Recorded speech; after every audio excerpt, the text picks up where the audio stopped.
मार्च 2014 Malaysia airlines की flight MH370, जिसे लोग आकाश का राजा कहते थे, कुआलालंपुर से बीजिंग के लिए उड़ान भर चुकी थी। बोइंग 777 मॉडल के इस विमान में 225 यात्री और 9 क्रू सदस्य यानी कुल 234 लोग सवार थे। रात के 12:41 हो रहे थे और विमान दक्षिण चीन सागर के ऊपर 8,300 फीट की ऊंचाई पर शांति से उड़ रहा था। विमान की कमान अनुभवी कैप्टन जहारी अहमद शाह के हाथों में थी और उनके साथ को पायलट फारिक अब्दुल हमीद अपनी ट्रेनिंग पूरी कर रहे थे। कॉकपिट में सब कुछ सामान्य था। बाहर सितारों से भरा आसमान था और नीचे गहरा समंदर। यात्रियों में कुछ लोग सो रहे थे, कुछ अपनी मंजिल के सपने देख रहे थे और कुछ हेडफोन लगाए संगीत सुन रहे थे। किसी को अंदाजा नहीं था कि ये उनकी जिंदगी की सबसे भयानक रात होने वाली थी। उड़ान के लगभग 1 घंटे बाद एयर ट्रैफिक कंट्रोल ATC के रडार पर एक छोटा सा मैसेज फ्लैश हुआ, टेक्निकल फॉल्ट। विमान की कुछ मशीनें अचानक काम करना बंद कर चुकी थी। इससे पहले कि कोई कुछ समझ पाता, एक एक करके विमान के ज्यादातर सिस्टम फेल होने लगे और फिर कॉकपिट के अंदर एक छोटा सा धमाका हुआ। एक अजीब सी गंध वाली गैस तेजी से फैलने लगी। ये एक जहरीली गैस थी जिसने दोनों पायलटों को कुछ ही सेकंड में बेहोश कर दिया। वे ATC को इमरजेंसी संदेश भेजने की कोशिश कर ही रहे थे कि विमान रडार की दुनिया से हमेशा के लिए गायब हो गया। कॉकपिट का दरवाजा अंदर से बंद था और उसे बाहर से खोलने का कोई रास्ता नहीं था। विमान के अंदर बैठे यात्रियों को जब झटके महसूस हुए तो चीख पुकार मच गई। लोगों ने कॉकपिट का दरवाजा तोड़ने की बहुत कोशिश की, लेकिन वो लोहे की दीवार की तरह मजबूत था। प्लेन अब ऑटो पायलट मोड पर था। अपनी पूरी रफ्तार से एक अनजान दिशा में उड़े जा रहा था। विमान में 49,100 किलो फ्यूल था, जो उसे लगभग 8 घंटे तक हवा में रख सकता था। धीरे धीरे वो जहरीली गैस केबिन में भी फैलने लगी और एक एक करके सारे यात्री बेहोश होने लगे। घंटों तक, मीलों तक वो बेकाबू विमान एक भूत की तरह अनजान समंदर के ऊपर उड़ता रहा। सुबह के 5:40 पर लगभग 5 घंटे की बेहोशी के बाद कॉकपिट में कैप्टन जहारी को होश आया। उनका सिर दर्द से फटा जा रहा था। जब उन्होंने बाहर देखा तो उनके पैरों तले जमीन खिसक गई। चारों ओर जहां तक नजर जा रही थी सिर्फ नीला समंदर था। दूर दूर तक जमीन का एक टुकड़ा भी नहीं था। डैशबोर्ड पर जलती बत्तियां बता रही थी कि प्लेन का फ्यूल कुछ ही मिनटों में खत्म होने वाला है। उनके सामने अब सिर्फ एक ही रास्ता था, मौत। उन्होंने कांपते हाथों से इंटरकॉम पर घोषणा की, हम क्रैश करने वाले हैं। इस आवाज ने बेहोश पड़े यात्रियों को जगा दिया। प्लेन के अंदर का दृश्य दिल दहला देने वाला था। लोग चीख रहे थे, रो रहे थे। कोई अपने भगवान को याद कर रहा था, कोई अपने बच्चों की तस्वीरें सीने से लगाए हुए था। कैप्टन ने अपनी पूरी हिम्मत लगाकर प्लेन को पानी पर उतारने की कोशिश की, लेकिन ये लगभग नामुमकिन था। सब समझ चुके थे कि उनके जीवन के बस कुछ ही पल बचे हैं। सब शांत हो गए, एक दूसरे का हाथ पकड़ लिया और अपनी आंखों में मौत का इंतजार करने लगे।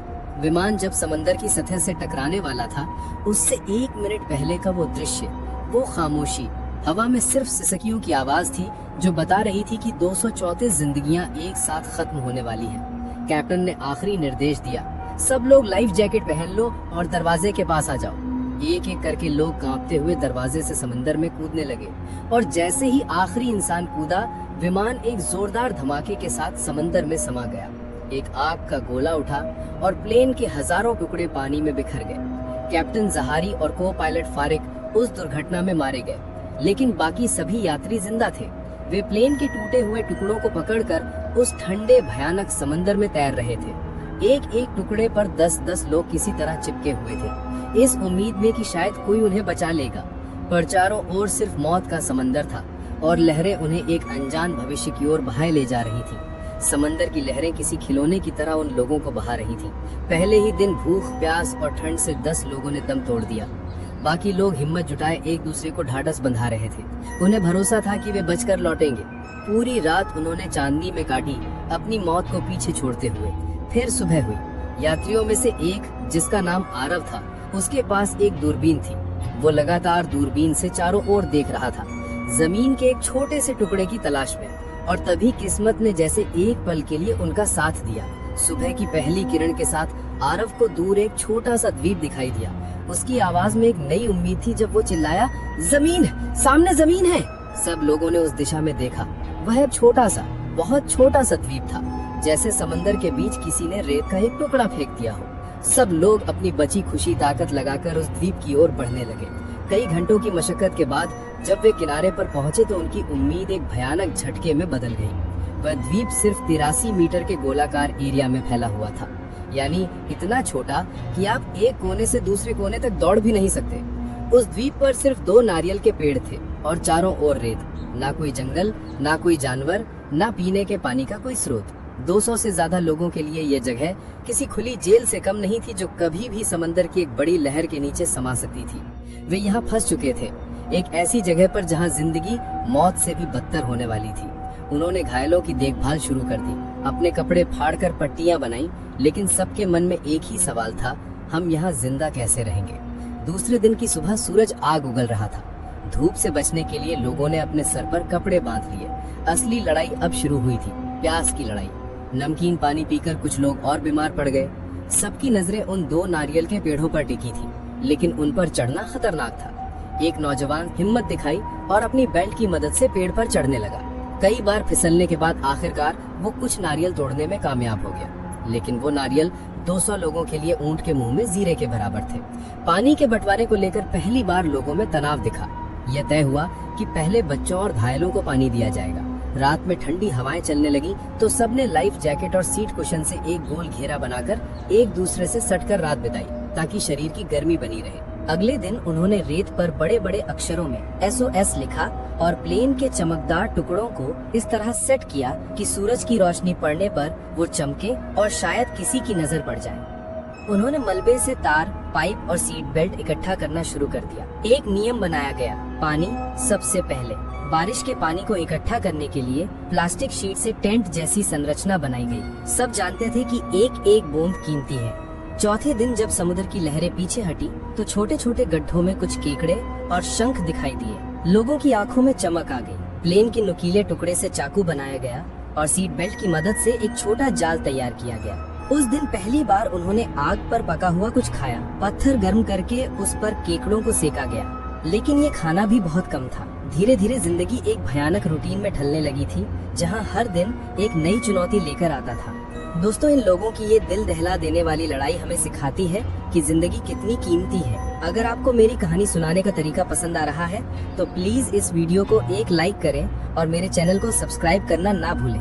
आपका एक सब्सक्राइब मुझे ऐसी ही और कहानियाँ आप तक पहुँचाने की हिम्मत देता है। और हाँ, कमेंट सेक्शन के बगल में एक नया हाइप का ऑप्शन है, उसे भी जरूर दबाइए ताकि ये कहानी ज्यादा से ज्यादा लोगों तक पहुँच सके। अब चलिए वापस चलते हैं उस भयानक द्वीप पर। देखते देखते 1 महीना बीत गया। इस 1 महीने में बाहरी दुनिया में MH370 को खोजने के लिए इतिहास का सबसे बड़ा सर्च ऑपरेशन चलाया गया। $35 मिलियन खर्च कर दिए गए। समंदर की गहराइयों को छान मारा गया, लेकिन उन्हें विमान का कोई सुराग नहीं मिला। और यहाँ एक छोटे से द्वीप पर 200 से ज्यादा लोग हर दिन मौत से लड़ रहे थे। उन्होंने काम बांट लिए थे। कुछ लोग पानी का इंतजाम करते, कुछ लोग मछली पकड़ने की कोशिश करते और कुछ लोग मलबे से बने शेल्टर को मजबूत करते। लेकिन संसाधनों की कमी अब भयानक रूप ले चुकी थी। एक संक्रमित घाव की वजह से एक व्यक्ति की मौत हो गई और ये पहली मौत थी जो दुर्घटना के बाद बीमारी से हुई थी। इससे लोगों में डर और बढ़ गया। नेतृत्व को लेकर 2 गुटों में झगड़ा होने लगा। एक गुट का मानना था कि सबको बराबर राशन मिलना चाहिए, जबकि दूसरे का कहना था कि जो ज्यादा मेहनत करता है उसे ज्यादा मिलना चाहिए। द्वीप के 2 कोनों पर 2 अलग अलग समूह बन गए और उनके बीच बातचीत लगभग बंद हो गई। एक दिन समंदर की लहरों के साथ बहकर एक बड़ा सा कछुआ किनारे पर आ गया। कई हफ्तों बाद लोगों को मांस का एक बड़ा टुकड़ा मिला था, लेकिन उसे बांटने को लेकर दोनों गुटों में ऐसी भयानक लड़ाई हुई कि वो कछुआ लगभग बर्बाद हो गया और किसी को भी ढंग से खाने को नहीं मिला। इंसानियत धीरे धीरे दम तोड़ रही थी। भूख और हताशा लोगों को जानवर बना रही थी। लगभग 2 महीने बीत चुके थे। आबादी घटकर 100 के करीब रह गई थी। मौत अब एक आम बात हो गई थी। हर सुबह लोग उठते और देखते कि रात में कौन कौन मर गया। इसी निराशा के बीच आशा की एक छोटी सी किरण फूटी। एक दिन 121वें दिन आसमान में दूर एक जेट विमान की पतली सी लकीर दिखाई दी। सब लोग पागलों की तरह चिल्लाने लगे, अपने बनाए हुए रिफ्लेक्टर से सिग्नल देने लगे। आग जलाकर धुआं करने की कोशिश की, लेकिन वो विमान बहुत दूर था, बहुत ऊंचा था। कुछ ही मिनटों में वो नजरों से ओझल हो गया। वो उम्मीद जो एक पल के लिए आसमान में जगी थी, वो फिर से समुद्र में डूब गई। इस घटना ने लोगों को तोड़ कर रख दिया। कुछ लोग तो मानसिक संतुलन भी खोने लगे। देखते देखते 1 साल बीत गया। अब द्वीप पर लगभग 70 लोग बचे थे। वे खुद को द्वीप के लोग कहने लगे थे। बाहरी दुनिया की यादें धुंधली पड़ने लगी थी। दुर्घटना के समय जो बच्चे थे वे अब किशोर हो चुके थे। उनके लिए ये द्वीप ही उनकी दुनिया थी। उन्होंने नारियल के रेशों से रस्सी बनाना और उसके खूल से बर्तन बनाना सीख लिया था। वे मौसम का मिजाज समझने लगे थे। दूसरे साल के अंत तक उनके लगाए गए पहले नारियल के पेड़ में फल आया। उस दिन को एक त्योहार की तरह मनाया गया। ऐसा लगा जैसे जिंदगी पटरी पर लौट रही है। चौथे साल में द्वीप पर पहले बच्चे का जन्म हुआ, लेकिन कुपोषण की शिकार माँ का बच्चा ज्यादा दिन जिंदा नहीं रह सका। ये एक और दर्दनाक झटका था। समय बीतता गया, लोगों की भाषा, उनके रहने का तरीका, सब कुछ बदलने लगा।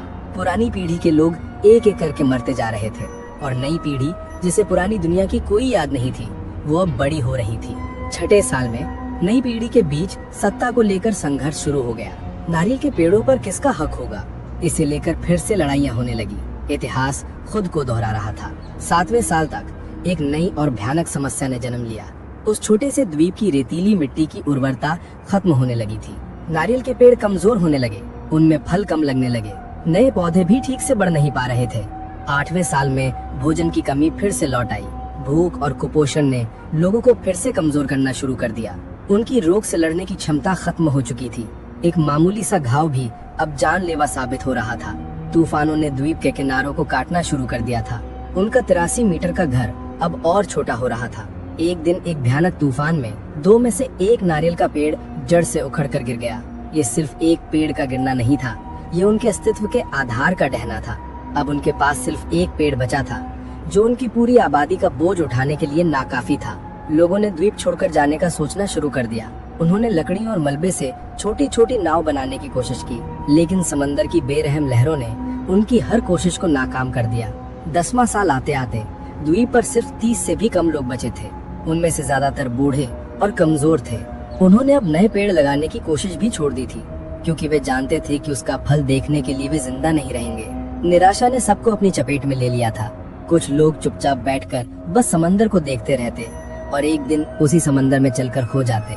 एक लंबा सूखा पड़ा और फिर एक के बाद एक तूफान आए। पानी के सारे स्रोत खत्म हो गए। भूख और प्यास से लोग एक एक करके मरने लगे। जो बचे थे वे इतने कमजोर हो चुके थे कि एक दूसरे की लाश को दफना भी नहीं पाते थे। द्वीप पर अब हर तरफ कंकाल और लाशें पड़ी थी। ये जगह अब किसी जन्नत का टुकड़ा नहीं, बल्कि एक कब्रिस्तान बन चुकी थी, जहाँ जिंदा लोग भी मुर्दों की तरह जी रहे थे। वे एक दूसरे से बात नहीं करते थे, बस अपनी मौत का इंतजार करते थे। 11वां साल।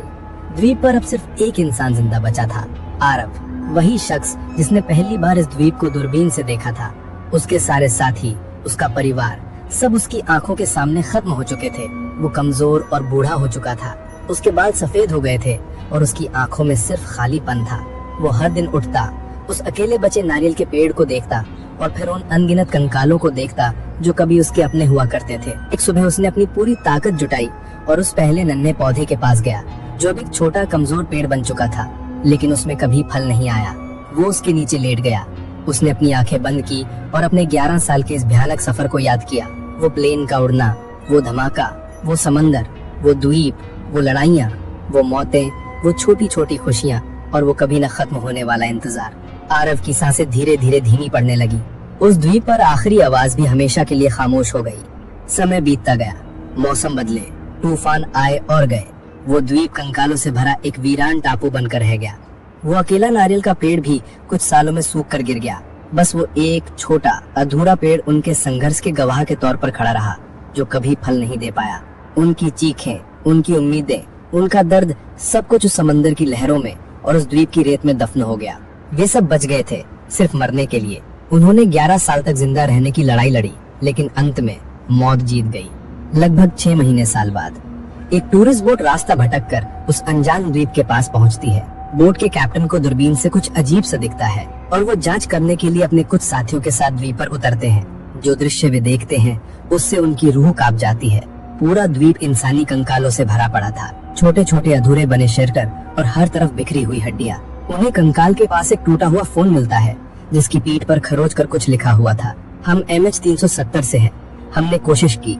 दुनिया जो उन 234 लोगों को समंदर में डूबा हुआ मानकर भूल चुकी थी, आज उनकी भयानक सच्चाई से रूबरू हो रही थी। और फिर एक खोजकर्ता की नजर उस आखिरी दृश्य पर पड़ती है, जिसने सबके दिलों को चीर कर रख दिया। एक कंकाल का हाथ, जिसकी उंगलियां एक छोटे से सूखे हुए पौधे की टहनी में फंसी हुई थी। वो हाथ जैसे कह रहा था, हमने हार नहीं मानी थी, हम आखिरी सांस तक लड़े थे। वे उनके कभी न खत्म होने वाले संघर्ष, उनकी अटूट हिम्मत और उनकी सबसे दर्दनाक हार का प्रतीक था। वे 234 लोग प्लेन क्रैश में बच गए थे, लेकिन जिंदगी ने उन्हें एक और भी भयानक मौत दी।